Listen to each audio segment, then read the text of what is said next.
Hello and welcome to the second episode of the Amateur Footballer Extra Time. Doc, how are you? Sorry, excuse me. Good evening. Hope you're both well. Welcome in, everyone. Hope you all had a nice week enjoying the football. There's been some twists and some turns that we'll get into at some point. Wicked, we definitely will. And I'm more than happy to bring you our special guest. It's one of Southampton's biggest content creators. It's Martin. Martin, how are you, mate?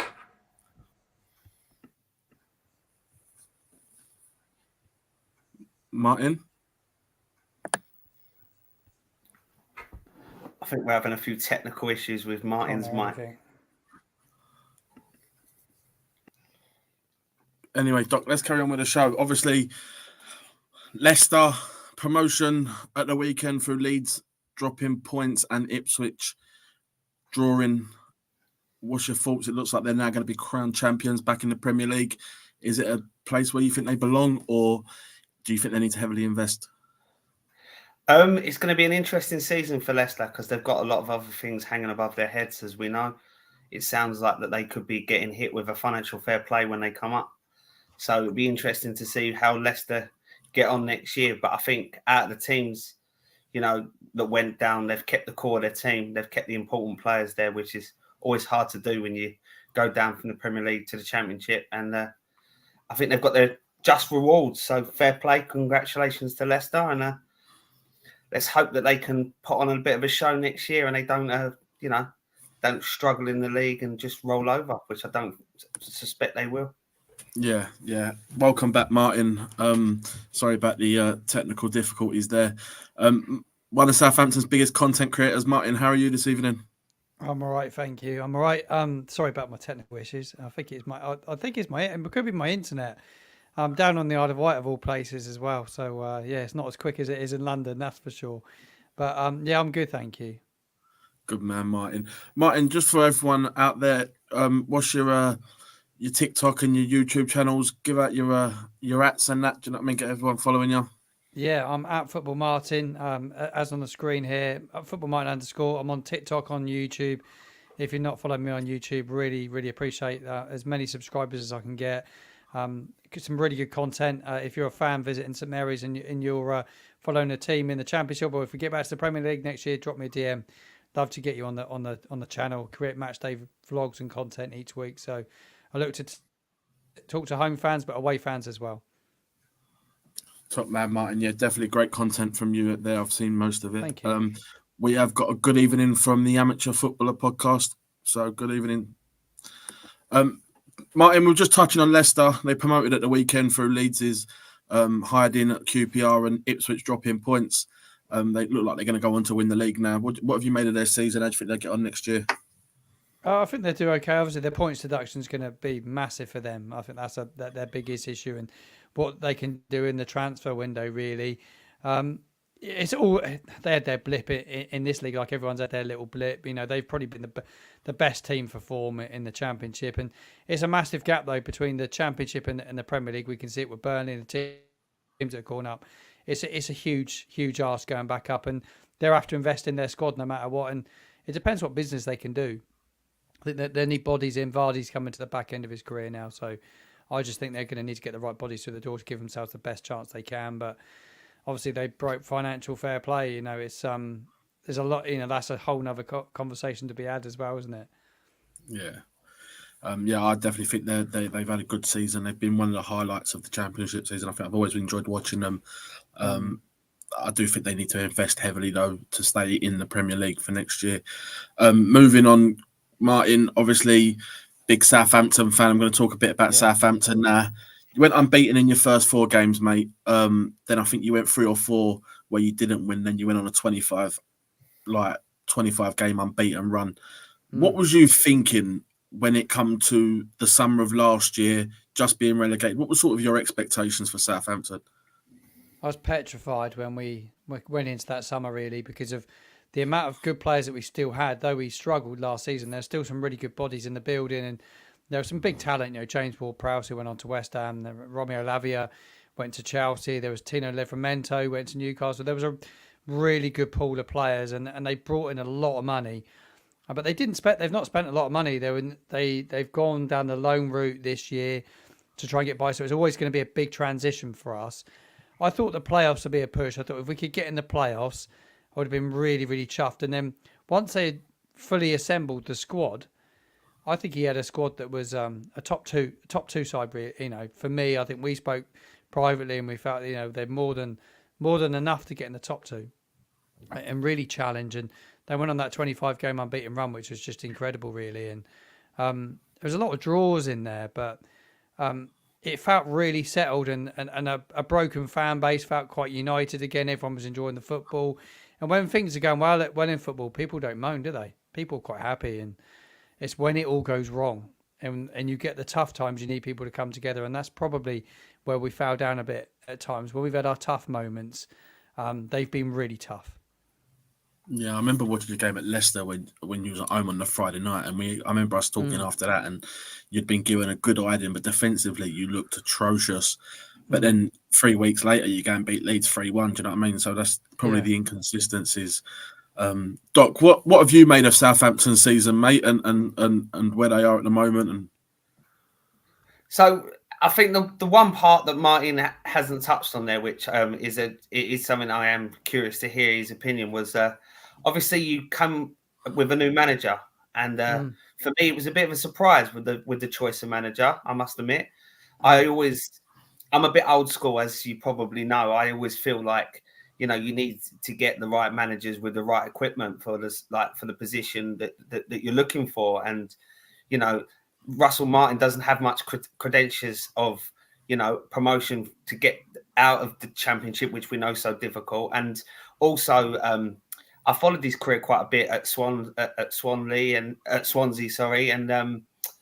I've actually met him as well in person, funny enough. But I just like I said, I was very surprised that Southampton went for him. I would have thought that they would have gone with a more experienced manager, bearing in mind that even if he did manage to achieve the goals, he's now becomes a Premiership manager. And then like you said earlier, that's a whole different kettle of fish. And I just felt that it was a bit of a strange one. I then felt, with a bit of hindsight, the job he's done there to come under the flat that he's come under recently, that really surprises me as well, because I do appreciate football fans can be quite fickle at times, but a manager that's just broke your club record of 25 straight results, I think he deserves a little bit of credit, and yes, I appreciate that it's come to an end a little bit, but I think that like you said earlier, you've got to expect that. I mean, even Leicester have had the same thing. So I'm intrigued to hear what you've got to say about Martin, whether you're Martin in, Martin out, and how you feel about that, like the Southampton fan base as a collective. Are they still with him? I suppose while he's in a playoff fight, they'll probably still stay with him, and maybe a few more people would turn if it goes wrong. But like I said, I'd like to hear your thoughts on that. Yeah, it's an interesting one. Obviously, when he was brought in to take the job, I don't think it was a popular appointment at all. Nobody was really for it. They looked at what he'd done prior. Had not got a team promoted. I think he'd been promoted as a player, but not as a manager. Had a couple of sort of mid-table finishes with Swansea. Had a pretty good end to last season with them. Had a season or so with MK Dons. So it didn't go down well here because people had high expectations. They wanted a Graham Potter in. The owners are wealthy here. They've got a lot of money behind them. They've got a Serbian businessman that backs them. And I think we all felt that they would go out and probably bring in a manager that knew how to get this team out of this division, because their ambition at the start of the season, Henrik Kraft, who sits on Sports Republic's board, one of the owners, he said immediately getting relegated, the ambition was to win the division. They wanted to win the Championship this season. It was an automatic promotion. There was a big ask. They brought in Jason Wilcox as the director of football. I believe that Jason Wilcox was brought in to change the philosophy of how we play football, how the football clubs put together, all the business day to day. He was in charge of. He's gone now. He came in for a very short period of time. I think he come in, promised the earth. He brought Russell in. It was his appointment. He wanted Russell Martin as his manager, and they worked very closely together with the recruitment in the summer. and they went from a side that were going to, counter press and press sides and try and break, to a side that wanted to control the ball. So it was a massive change the way that Russell wants to play football. The biggest thing is that the fans don't particularly like it. They want an immediate return to the Premier League. The fan base is split on him at the start, and I think now, to be fair, more want him out than want him in my gut feeling. From what I feel from the people I talk to and the shows that I've been on, I think more fans want him out than want him in. Certainly the older fan base. They don't enjoy the football. And it's not for everybody, the way that he wants to play football. It's risky. It's cost us a lot of goals this season. And a lot of people feel with an experienced manager in that would play the football to get you results, we'd be getting promoted out of this division this year. We've let way too many goals in. 60 plus goals we've let in this season, similar to what Swansea did last year. And a lot of it's brought on by the style of football that we play. Yeah, 100%. I totally agree. Obviously, watching you on the telly, and I don't watch it live like you do, Martin, but on the telly, some of the goals you've let in have been horrendous. Just going to a few of the comments. We got Katie, the Rovers girl. She says, "Hello, boys." We got Jay Dwag that says there is a few good young players there as well, and then Katie's enjoying my crib. So cheers, Katie. It's an interesting one from Jay. Talks about the young players. That's the one thing about Southampton and Leeds. They both have a lot of young players. I chatted to Asmin Begovic today. I work with him. He's the QPR goalkeeper. We were talking about Leeds actually today, and I sort of asked him a few questions about him. He said, Mark, you've got to remember they've got a young side. He said, and when it gets to it, the pressure builds on these young players. The same with Southampton. You've not got loads of leaders in the dressing room, and it can create a lot of pressure, and it's how you deal with that pressure in those moments. And that's probably the big thing about Southampton and Leeds. It's probably where they're falling a little bit short at the moment. Alan Lucas says 100% it's risky football, but I'm not a Martin out yet, though. Martin, I think a lot of this Martin in, Martin out is going to depend on your playoffs. It looks like you're going to play Norwich. Looks like you're going to play Norwich. What are sort of your expectations? Obviously, the playoffs are, mate, I've been through it as a West Ham fan. They're grueling. Doctor would have gone through it as a Palace fan. Yeah. They're not very nice things to be involved in unless you go and win the whole thing.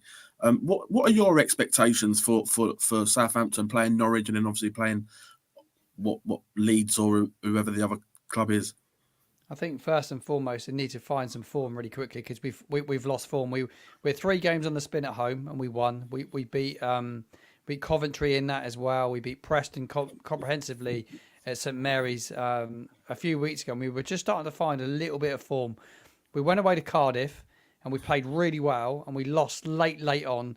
And it was inexcusable that we lost that game, really. We should have never, ever lost it, but we did. And that burst a massive bubble. And the waves that's created since that game is quite scary, really, because the form since is just demolished. The confidence is gone. It looks a little bit fractured in the dressing room.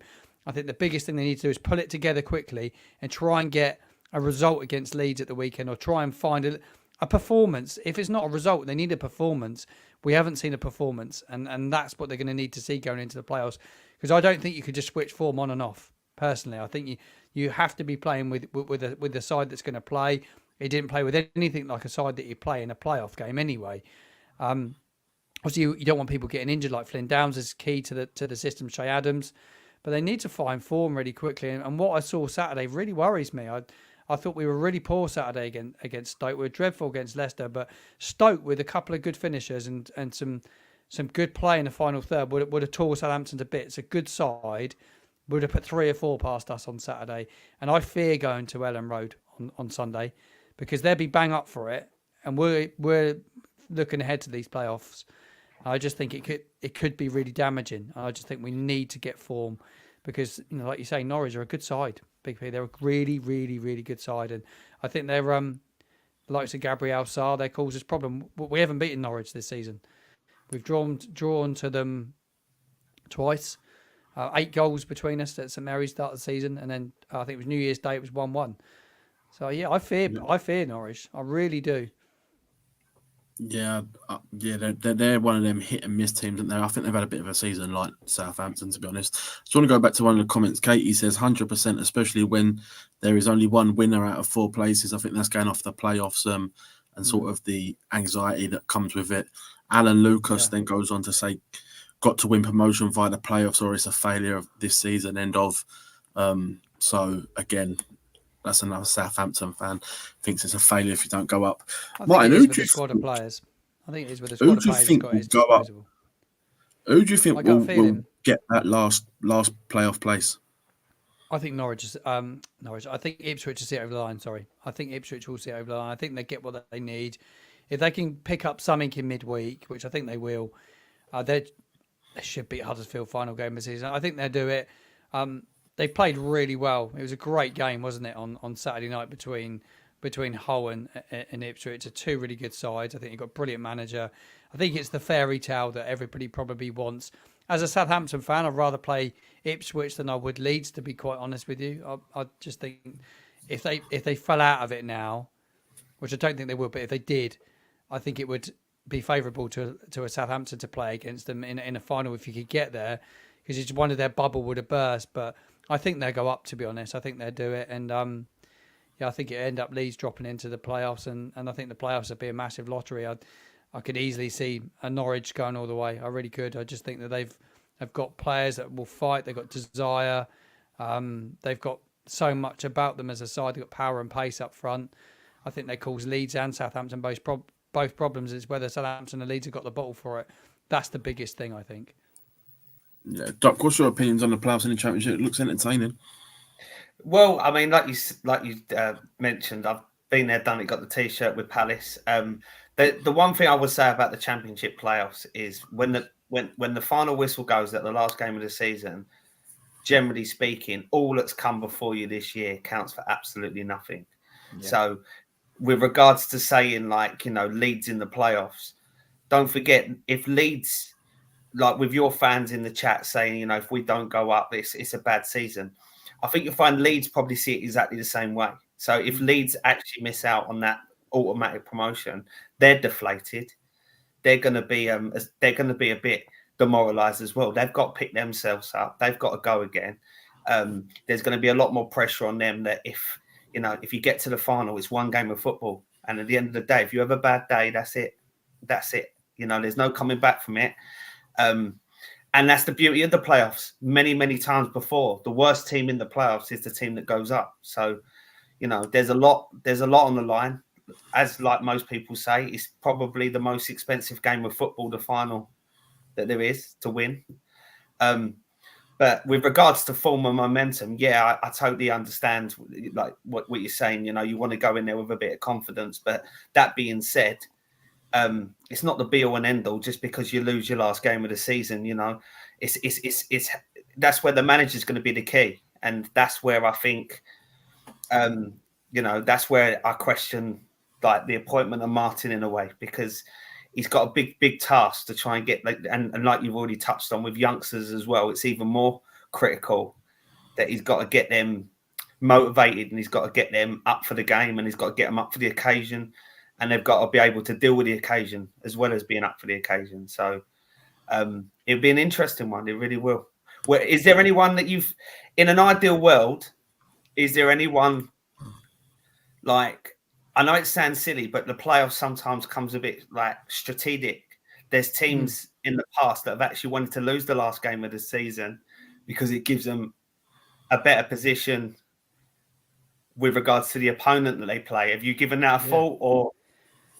I think we're guaranteed to finish fourth now. I don't think we can even. I think if we beat Leeds, I think we level on points with them, but I don't think we can overtake them because of the goal difference. But I think for us to play against anyone, if we lost, I think we still finish fourth. But whether I'd rather play West Brom or Norwich in that semi-final, do you know what? I'd probably rather play West Brom over the two legs. My gut feeling is, I think they won't hurt us as much as maybe Norwich would. I think Norwich would be the side with the power and the pace of Sarr, and Sargent's a real handful for them as well. In the two games against West Brom, they were decent against us, but we found a way to beat them both times. We beat them twice. Norwich, we really struggled against them at home early on in the season. They just really went at us. They really sussed out the style of football we were going to play, and Wagner sussed out Martin's style, in my opinion. So I really don't want to play Norwich. I fear playing Norwich, and it's obviously Russell Martin's ex-club as well. Norwich. Yeah, his ex-club. It'd be an interesting one, wouldn't it, for sure? Yeah. Katie, the Rovers girl, says that's what makes these matches at the end exciting. Teams who are fighting aren't going to give up without a fight. I think you're 100% right. Guys, just quickly, Luca would like us to give him a wave, so just give him a quick wave, guys. Thank you. Joe, he says, can I just say that as a Portsmouth fan, I really like Martin's content and football opinions. That's really nice to see. Thank you. You never know, we might have a South Coast derby, Joe. I think it's looking that way. No matter what happens this season, if we end up with a South Coast derby next year, that would be quite incredible. Congratulations to Pompey on their promotion. I'm not one of these bitter fans. Fair play to them. Back in the Championship, and I'll tell you what, that'd be a great game if that happens again next season. Not seen it for many years, a South Coast derby. So I would relish one of those for sure, just like they would. Yeah, definitely. I've already put my request in for a ticket, Martin. Alan Lucas also says, I have a feeling that Leeds won't make the playoff final. They're more bottle jobs than us. We're talking a lot about the playoffs and Leeds. What do you think has let Leeds down this year? Obviously, they were coasting at one point as well. Do you know what I mean? It would look like it was going to be them and Leicester, and then all of a sudden they've dropped off. What makes you think that they've dropped off that bad? Why is that, Martin? Do you know? I'm really surprised because I thought with the manager, I always thought out of all the managers in the top 4 teams, I thought that Farke had been there and seen it and done it. So he'd be the most experienced. I thought he'd have enough to get them over the line. That was always my gut feeling for months and months. I think the calibre of player they've got as well, I think they've got some brilliant players. They can mix it up when they need to as well. They've got power, pace. But they're maybe just a young side, a little bit like Southampton, and they maybe lack a few leaders. I think maybe that's been the difference. When the pressure's got to them. Now, when they were second and when they were first, and they were under a bit of pressure and everyone's chasing them, they really struggled to deal with the pressure. A little bit like we did as well. I just think that's maybe just down to the mentality of the younger players and maybe feeling it a bit more. With Ipswich, I think it's a little bit of a, whatever they achieve is amazing because where they've come from, I think it's a bit more of a free hit for them. But where Leeds, Southampton and Leicester are expected to go back, they've got the parachute payments. I just thought they'd do it away form's been big for Leeds as well, isn't it? They're good at home, but haven't been as good away from home when it really, really counted. They've not got the results away that they've really needed. Yeah, I think the fan base plays a big part as well. I think a Leeds fan base has a massive expectations, and I think that, like you said, the pressure. If you've got a young side, I'd like to think that chasing the pack is a little bit easier than setting the pace of the race, so to speak. So I think at Leeds, it suits them to chase. And I think for Leeds' point of view, they sort of peaked a bit too soon. And like you said, I think that then you've got the expectation and when you've got a manager, like you said, that's got the experience, I think it can overcomplicate things and they can, take their eye off the prize, so to speak. And instead of focusing on what they're doing, they're starting to look at what others are doing. And I just think that like a Leeds in particular is the sort of team that they've always had that expectations. I think it's a massive club. It is a massive club. I think we've got to accept that it is a massive club. And I just feel like I've got this funny feeling Leeds will not come up. I've said it for quite some time. I've got this funny feeling Leeds will not come up. I think Ipswich will come up automatically. And I've got this funny feeling that I'm not suggesting that means that I think you'll come up. I'm not so sure on yous. I think you're one of them teams where you just never know what team you're going to get. I'm not suggesting that you're not more than capable of coming up. I just think a West Brom or a Norwich, like you said, with momentum and stuff, that they might just spoil the party. But I just got this funny feeling Leeds won't come up this year. And I hope they don't. I don't want to see them back up. Joe does go on to say it's still an easy 6 points for us next year. I think a lot of Southampton fans might say something a bit different there, Joe. I think it'd be whoever wants it most on the day for sure. And it depends who's in the dressing room as well. I always think it's about who's in the dressing room. He goes on then to say that, to be fair, he don't like Derby Day as it brings out the idiots. I think we all know what he's going on about there. Very true, actually. Katie goes on to say, as a club, I find Leeds very cocky. I think that's just Leeds as them in general. And stay humble and eat more crumble, Leeds. Martin, I want to move on to the the bottom half of the division now. Obviously, it's very tight down there. It's the tightest we've seen it. I think personally, the Championship in general is the tightest I've seen it in a very long time. Who are your who are you looking at as could survive, will go down, should survive? Oh, it's an interesting one, isn't it? Really, I just think it's an unbelievable final day, really, because Birmingham have got to play Norwich at home, final game of the season. They're going to have to win and then hope results that go their way. I think Birmingham are in big trouble. I want Argyle to stay up. I don't know about you two. So I like Argyle, but again, got a really tough game final day. They got to play Hull at home. No easy game. I think Sheffield Wednesday done a remarkable job to get out of it, haven't they? Just a remarkable job. I think they're safe. I think they'll be fine. Sunderland, final game of the season. No disrespect to Sunderland, they've got nothing to play for. I think they get the result they need. I think they're safe. I think that win the weekend for them against West Brom was massive. But Danny Rowell, what a job he's done. I think he's done brilliant. That's just superb.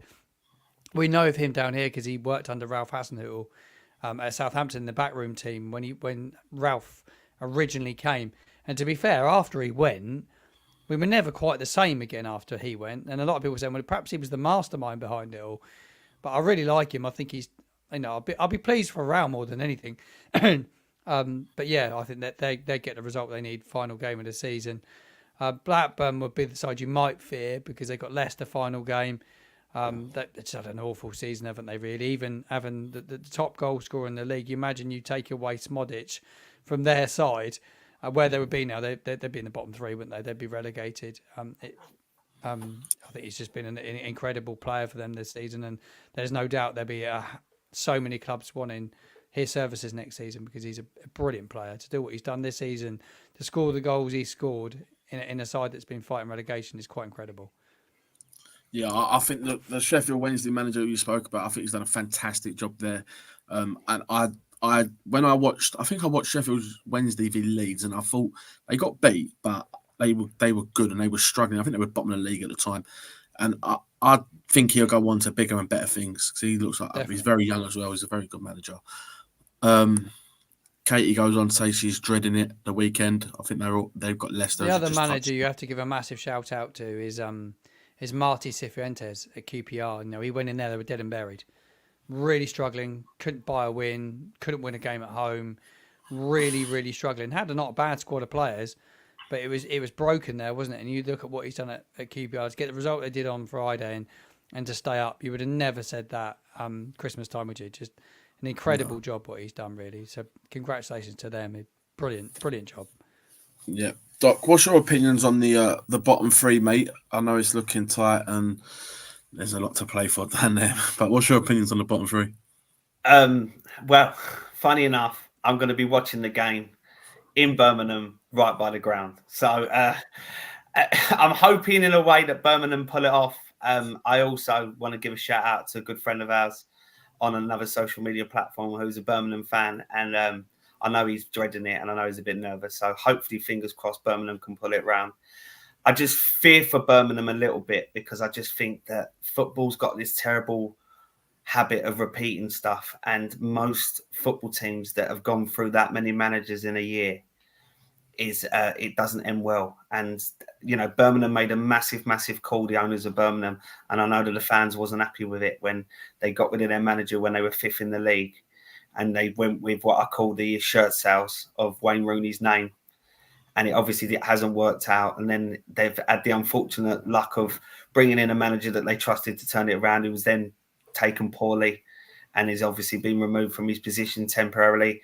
I'm not. It's good to see him back. We don't want to see any managers suffering with health, so it's good to see him back. I'm sure he could have thought of a better situation to come back with than this. Like, I'm sure it's not going to help his health anymore. But I just fear for Birmingham, but I just hope that they, like I said, for the sake of our good friend, I hope that they pull it back round. But it's a bit fun. I've got a feeling that as much as Martin wants Plymouth to stay up, I've got a feeling that Plymouth will go down. Yeah, I think anything that if Plymouth stay up, I think it's a remarkable job what they've done next. They lost their manager as well halfway through the season. He went and joined Stoke, who obviously ain't too far off the bottom three either. Just another comment. John goes on to say that Leicester for the Premier League. I think it's a tough ask, John, if I'm honest. I think they need to worry about staying up first. Katie then goes on to say, now Leicester are champions. I hope they go easy on us. Congratulations to Leicester. I think this is a part of the Sammy Smodic. If teams want him, we ain't expecting anything under 15 million. I know West Ham were linked with him. Sammy Smodic, we've been linked with him. I know he's a West Ham boy as well, so I wouldn't be surprised. I heard 20 million. I heard the minimum that they'll take is 20 million. And my first gut instinct with that is before you start putting price tags like that on his head, do you need to stay in the league? Because I think you'll struggle to get £20 million for a League One player myself. I think regardless, I think that as they're struggling, as we know. He scored 30 goals, I think, in the Championship this year. He's a top scorer in the Championship. And to be honest with you, as Martin said, if you took him out of the side, they'd probably go down. So, yeah, interesting one. Martin, I want to move on to a certain individual now. His name is Mr. Flynn Downs, and we spoke off the app about him. Obviously, I was gutted that West Ham had sent him out on loan, but he joined Southampton. I think it was a part of the Ward-Press deal, if I'm honest. Yeah, give everyone an overview of what sort of season he's had and the sort of player that he is. I do know that West Ham now are dwindling on his future, should I say. Before he had no future at the club, and now all of a sudden they're expecting him to stay on and try and fight for a place in the squad. But give us an overview of Flynn Downs, mate. I think when he's fit, he's brilliant. It's just keeping him fit has been the biggest problem. And to be fair, when I created my content at the weekend, I went around the ground and I wanted to get. There was 6 questions I wanted to ask Southampton fans, and one of the key questions was your player of the season. And I've got to say, other than Adam Armstrong, he was there.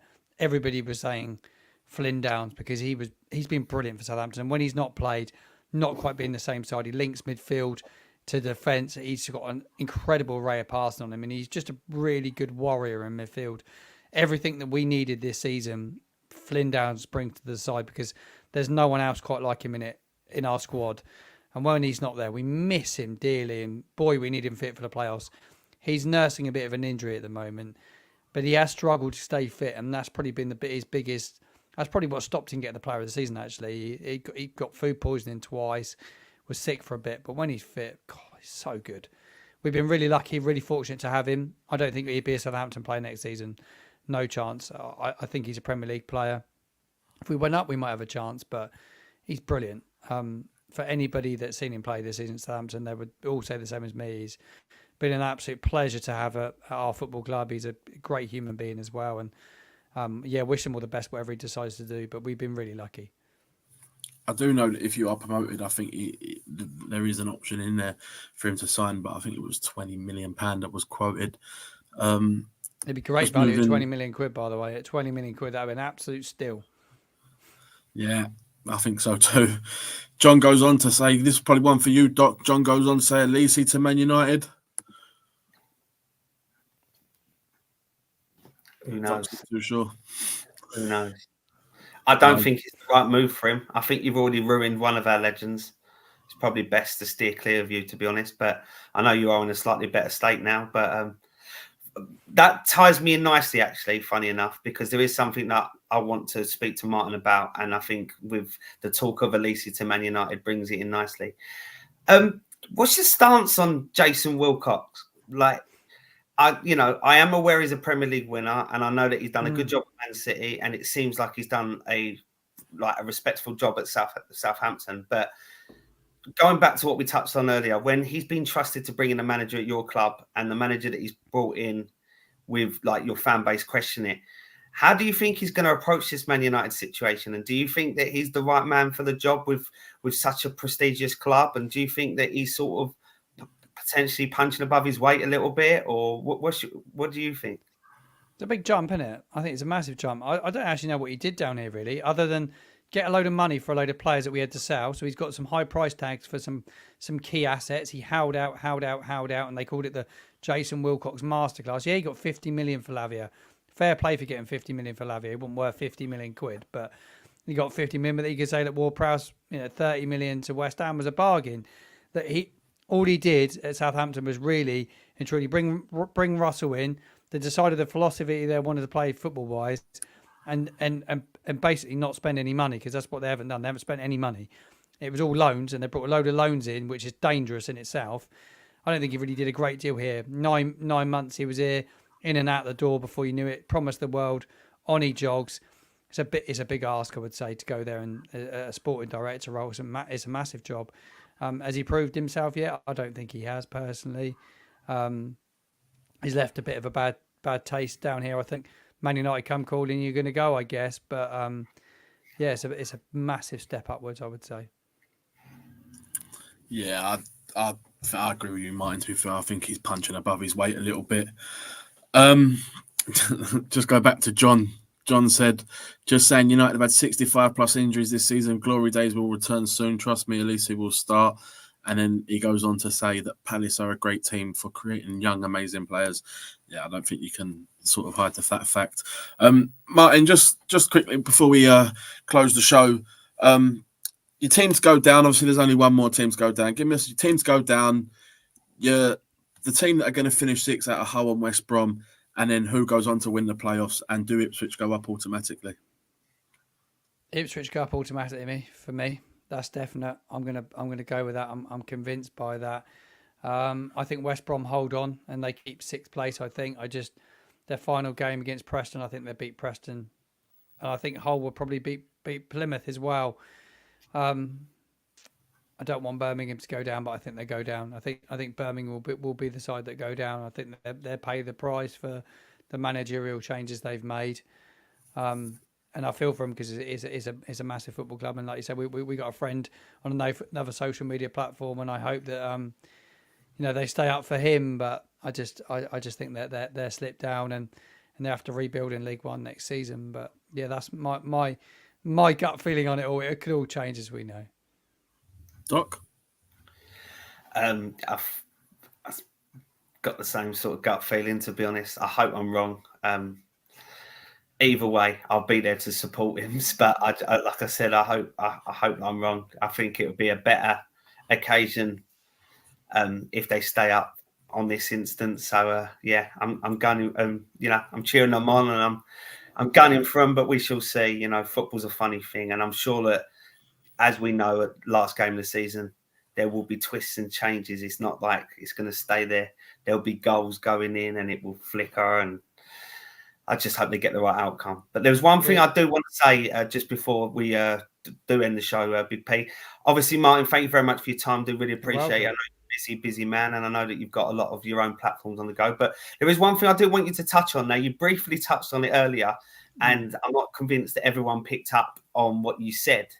And I know that I can ask you this question because you've actually posted it on your TikTok. Can you tell people about your job and who you actually work with? Yeah, well, I work for the QPR goalkeeper, Asmir Begovic. He has his own goalkeeping brand. That's what Asmir produces, his own gloves. I've been working with him for about 10 years. I've known him because he used to be a customer.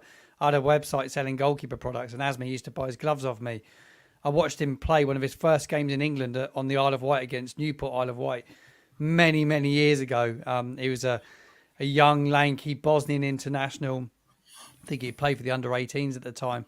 And he come to England, picked up by David Coles at Portsmouth, and got to know him over the years. And he wanted to do his own glove brand with it, and this is it.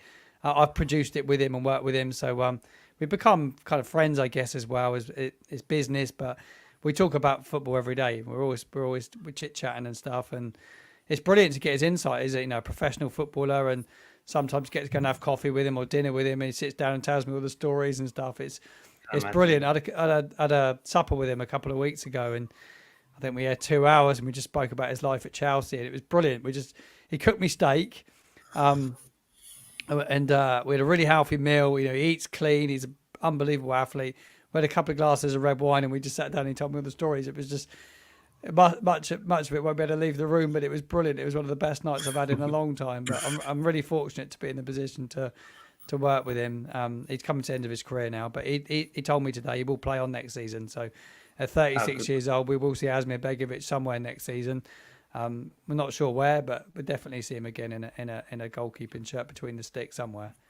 Let's hope he rocks up at Southampton. And just for the record, Just for the record, size 9 for my daughter. Thanks, mate.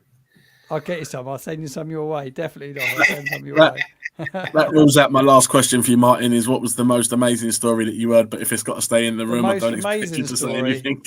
FA Cup, I think. The FA Cup, when they went out for the FA Cup, I think they had the most incredible night when he won the FA Cup at Portsmouth with Harry Redknapp. His wife said that he had a very sore head the next day, she said. Yeah. John, just before we close up, John says, amazing. Good to know some players are normal off cameras and stuff. Yeah, I think for me personally, I think talking to Martin, I spoke to Martin probably for a good year now, if not longer. And sort of, we don't really talk about Asmir, but when we do, it's sort of like he's a really down to earth guy. And I think the perception of football players this year, whether you're in League Two or in the Premier League, is they're all stuck up and they're this and that. But yeah, the way Martin talks about Asmir, he's definitely a down to earth guy. And Gary O'Neill's exactly the same. Gary O'Neill that you see on the camera, that passionate guy that you see with the interviews after the matches, is the exact same Gary O'Neill that you can sit down and have a beer with him. The same for Scott Parker as well. Like, they are down to earth gentlemen. They're normal human beings at the end of the day, and I don't think that they probably ever foresee them getting like the career that they've had. And I think that they do respect it and they do appreciate like the benefits of it. And I think, I think when the pressure's off, especially towards the end of their careers, you get the better of them. And I don't doubt for a second. I think you find the majority of them are very down to earth people, like off camera. So it doesn't surprise me at all. Asmir must have been buzzing for the result Friday. Now, obviously, they've confirmed their championship status. Do you expect him to stay at QPR? Just quickly, Martin, do you reckon he'll stay at QPR or do you reckon he moves on? I think he'll stay, actually. I would imagine they'd want to keep him. He's been captain this year. He made some big saves the other night. I think with any goalkeeper, you have the odd moment and fans get on your back and they can be quite critical, but it's a difficult position to play. But I think he's an experienced international. Even, look, I think he'll stay there. It's not far from his home, and that was a big thing for him, was to go back to London, to be close to his family. He's a family man. He's a dad, and he wants to be around his kids. And fair play to him. He's obviously dropped down a league, and he's played every game. I mean, he's missed a game. He's done incredible. He said the atmosphere the other night was unbelievable. The lap of honour looked brilliant that they did at Loftus Road. The players are interacting with the fans. It was just great to see. Totally the opposite happened at St Mary's on Saturday. It was another subject I'm going to do a video about, but it was really poor at St Mary's Saturday. A lot of fans left, which I understand. It's been a bad end to the season, but the players didn't really link him with the fans like they should have done, really. I was really disappointed with some of our players, actually. Bit of a sore subject for me because there wasn't many that stuck around, but the ones that did stick around, just thought, acknowledge them, make an effort. They didn't. And another thing we touched about players being, some can be really arrogant sometimes. I thought a few of ours let the guys down a little bit at the weekend. Last question on Bekovic. Has he shown any? He seems like the type of guy to me that he'll never be done with football, and the fact that he's obviously got a glove business with yourself, working there as well. Has he shown any ambitions to becoming like a goalkeeping coach or going into management? Have you had that conversation? Can you disclose? Yeah, I talked to him about it a lot, actually, about what, we always talk about what players do at the end of the career, and it can just be like a cliff, can't it? You can be playing in front of 30, 40,000 people a week, unbelievable career, that buzz and everything that it creates, unable to sleep at night after a big game, and what it does to the body, and all of a sudden it ends. And I said, how do players deal with it? And he said, well, there's not anyone really there, is there? But he'll stay in the game. Definitely will stay in the game. I don't think he'll become a coach, my gut feeling. He's got a goalkeeping academy as a part of the brand that I work in. So he's got the AB1 goalkeeping academy, which is, he's going to take it to Iceland. He wants to take it to Canada, where he's got family, and America. And he'd be heavily involved in that. But he'll stay in the game, whether that's in media or maybe sort of, maybe within a boardroom. I think he definitely stays within the game. I think his knowledge and his as a businessman as well, he's got really good business sense. No, I'm not sure he'd go and coach every day. I think he'd stay involved in his academy. I'm not sure he'd want to go and do that every day. It's a big thing to be a coach. It puts a hell of a lot of pressure on your body and stuff as well. So I'm not sure he'd do that. He might do. He might prove me wrong, but you never know. Just by the camera still rolling, size 9. Size 9, definitely. I remember that. One of the most popular sizes in goalkeeper gloves, 9s and 10s. Guys, that brings me to the end of the show.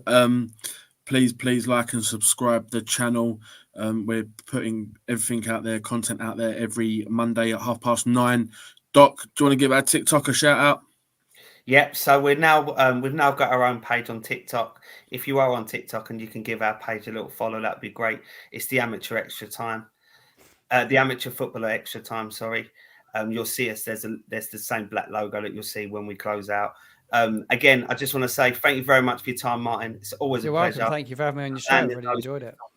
And you always get an unbiased view as well when we talk to you. So thank you very much. No, definitely. Thank you very much indeed. Thank you, Martin. Do you want to give your your social media platforms a shout out as well, mate? Get people subscribing and following. Yeah, please give me a follow on YouTube at @footballmartin_, and also TikTok. I create daily TikTok content around Southampton, but over the Euros, I'm going to do loads of England content over the Euros. I'm going to do some watch-alongs as well, and I'm always talking about football. So give me a follow at @footballmartin.